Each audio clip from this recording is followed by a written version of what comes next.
మీకు మళ్ళా ఎత్తున్నా కేసీఆర్ది ఐఫోన్ అయితే రేవంత్ రెడ్డిది చైనా ఫోను. అమ్మతోడు ఈ మాట నేను అనలేదు, కల్వకుంట్ల కవితక్కనే అన్నది. కొండగట్టు దగ్గర హనుమంతుల వారి దర్శనం తర్వాత మీడియాతో మాట్లాడుకుంటా కాంగ్రెస్ సర్కారు మీద బాగానే గరమైంది. 6 గ్యారంటీల పత్తాకు లేదు, అసలు వీళ్ళు పాలన ఎత్తున్నారో లేదో కూడా తెలియదు. తెలంగాణ ప్రభుత్వం మొత్తం తెలంగాణ పబ్లిక్ను నాశనం చేస్తున్నది, 420 హామీలు ఇచ్చని చెప్పి మస్తు మైకుల ముంగట కోపానికి వచ్చింది. మరి కవితక్క ఇంకా ఏమన్నదో నా నోటితో నేను చెప్పను, కానీ మీరే చూడండి. బీఆర్ఎస్ నాయకురాలు ఎమ్మెల్సీ కల్వకుంట్ల కవితక్క ఇవాళ కొండగట్టు ఆంజనేయ స్వామిని దర్శనం చేసుకున్నదయ్యా. ఇక దర్శనం తర్వాత ఆమె మీడియాతో కూడా మాట్లాడుకుంటూ వచ్చింది.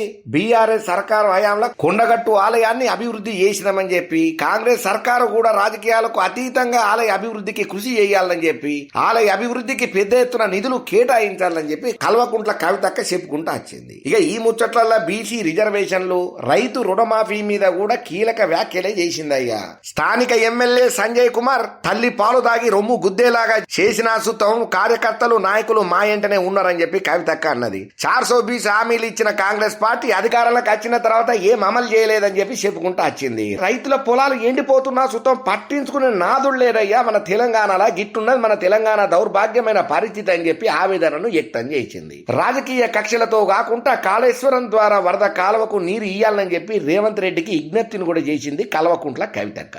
శిశు పాలనకి 100 తప్పులు చేసిన తర్వాత శిక్ష పడ్డది. రేపు కాంగ్రెస్ పరిస్థితి కూడా గదే బరాబర్ అవుతుందని చెప్పి జనత కామెంట్ పెద్దగానే పెట్టింది. కుల గణనలో పెట్టినటువంటి 42% బీసీ రిజర్వేషన్లు ఎందుకు ఇత్తలేరు ఇంకా అని చెప్పి కాంగ్రెస్ ప్రభుత్వానికి సూటి ప్రశ్ననే వేసింది. అన్ని కులాల వివరాలు వెంటనే బయట పెట్టాలని చెప్పి డిమాండ్ కూడా బాగానే చేసింది. బీసీ రిజర్వేషన్ బిల్లు పెడతారో లేదో చెప్పాలి. రేవంత్ రెడ్డి లెక్కలు తప్పు, కేటీఆర్ లెక్కలు ఐఫోన్ అయితే రేవంత్ రెడ్డి లెక్కలు చైనా ఫోన్ లెక్కనున్నాయంట. జరంతా సెటేరికల్ గా ఆడుకుంటా మాట్లాడబట్టింది. బీసీ రిజర్వేషన్లు అమలు చేసేదాకా ఉద్యమం చేస్తాం, జగిత్యాల గడ్డ నుంచే బీసీ ఉద్యమం మొదలు పెడతామని చెప్పి జనత గట్టిగానే చెప్పింది. రైతు రుణమాఫీ ఎక్కడ కూడా సంపూర్ణంగా కాలేదు.